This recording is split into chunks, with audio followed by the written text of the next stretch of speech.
Hello and welcome to Good Morning DRC TV. I hope you all doing well. I don't know where you're watching this, but where I am, it's already in the evening.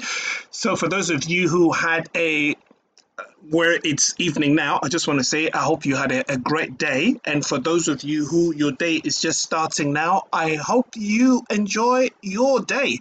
Let me just get into this straight away. Wanted to update you guys on the information that I dropped in the morning about the Namibia president supporting Joseph Kabila. Netumbo Nandi is the president of Namibia. She is obviously the one who is defending Joseph Kabila in spite of all the things that Joseph Kabila has done.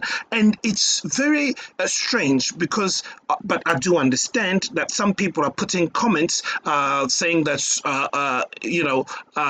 yes, she's right in supporting Kabila, because if it wasn't for Kabila, the Congo would not be where it is today. He's the one who brought peace between the M23 and the Congolese government, so on and so forth. And it really baffles me because I don't believe this. For those who know history, those who understand what has unfolded in the Democratic Republic of Congo, it is wrong to assume that Kabila brought peace at any stage in that country. If you go back to 2012, 2013, when the M23 invaded the DRC again, the person that actually gave instructions for them to withdraw from the DRC was President Barack Obama. It is him who instructed them basically to leave. Now, it's not because Kabila wanted to have peace. Now, I keep saying this.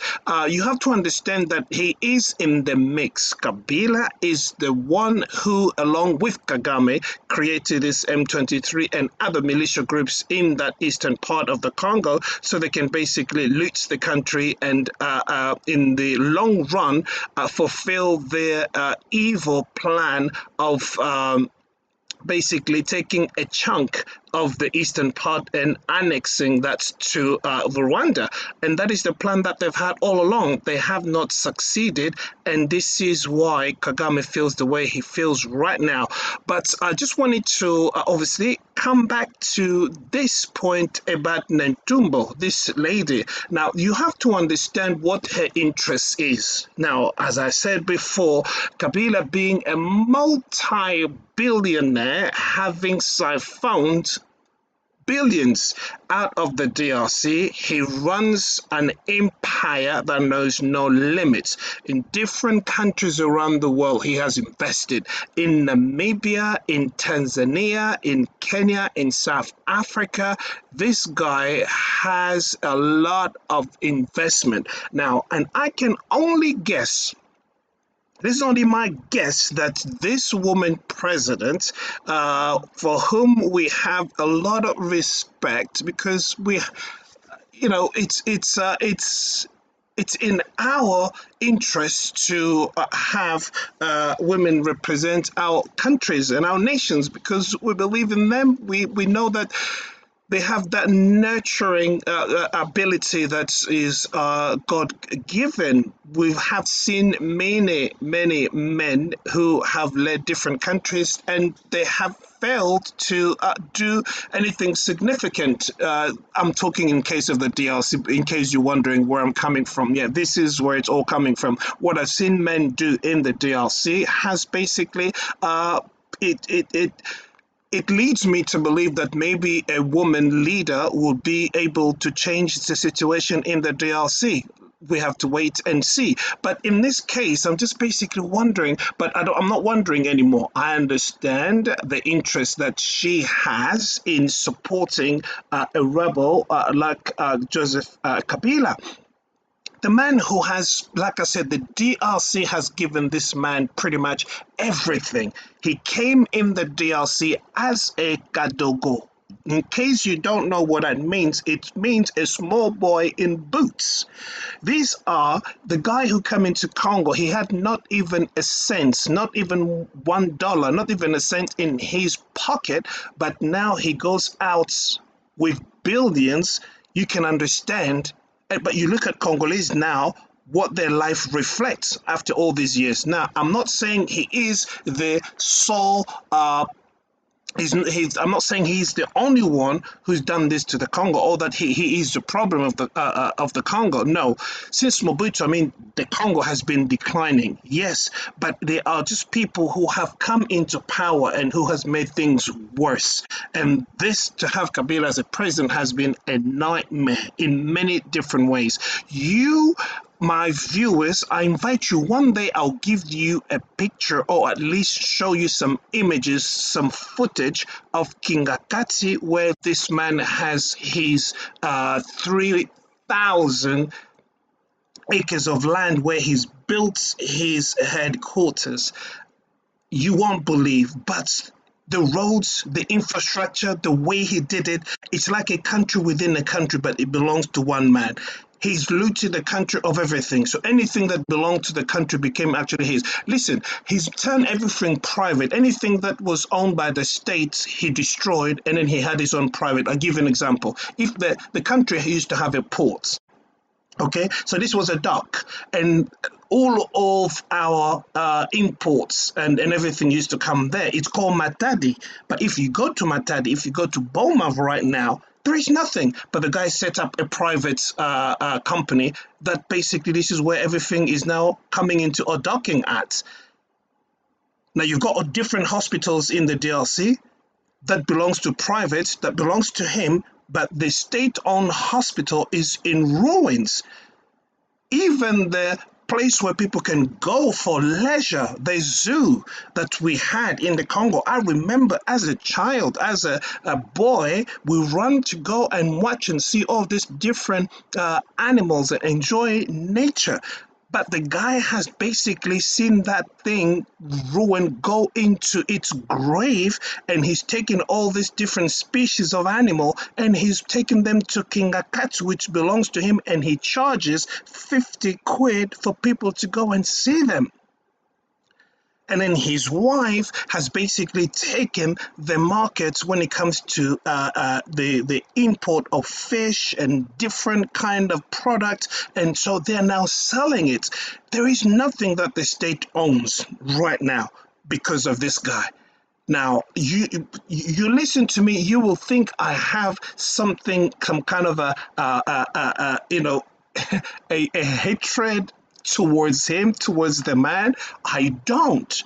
But when you look at the Congolese people, what they're going through, the different things that is happening in our country right now, you cannot tolerate this. This can only happen in an African country.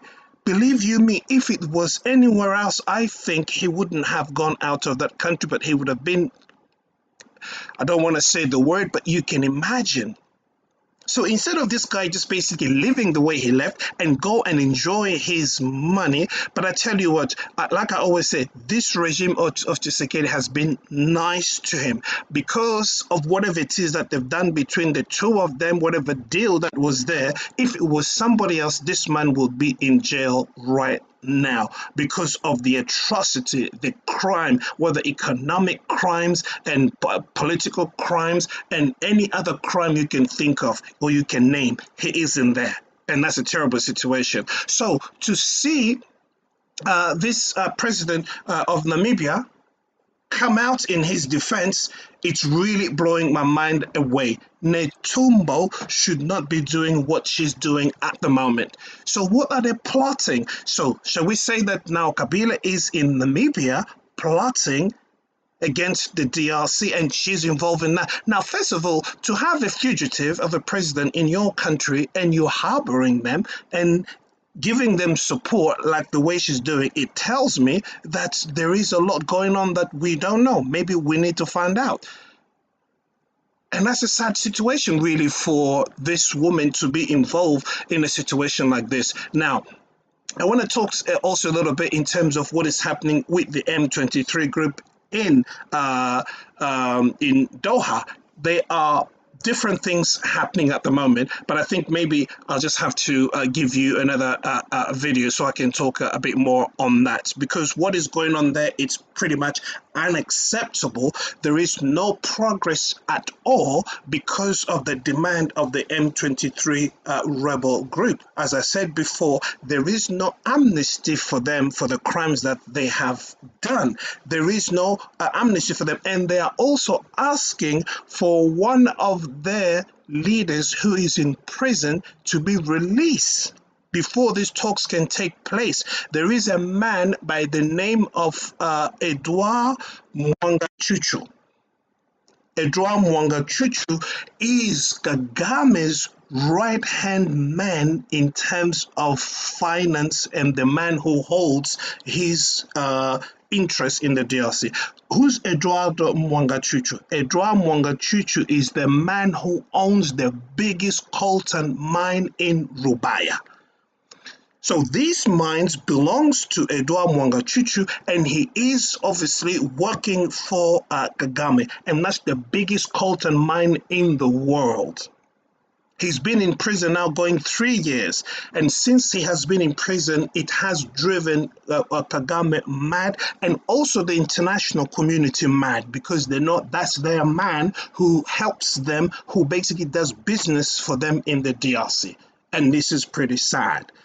So I don't really know, I can't really see the government giving or exchanging Mwangachuchu or releasing him so that the M23 can stop doing what they're doing. I really don't know. The ramifications of this, I really don't know. But it will just be, what's the word? I just don't see them doing it. They might do it, but I'm just telling you who Mwangachuchu is. Such a dangerous man. And when actually his property was seized, they found arms in his property.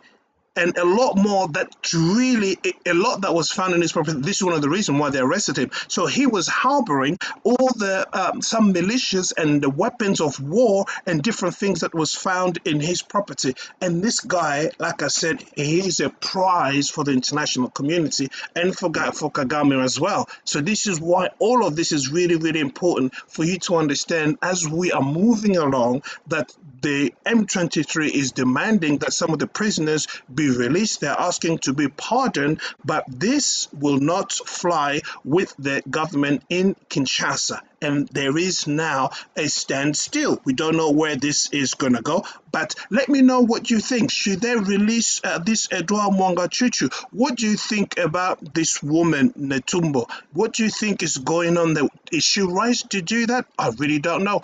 But for me, she cannot support Joseph Kabila, and Mwangachuchu should not be released. Please, if you haven't subscribed, do subscribe, share this link with other people, give us your thumbs up, and I'll see you at the next video. Take care of yourself. Bye-bye for now.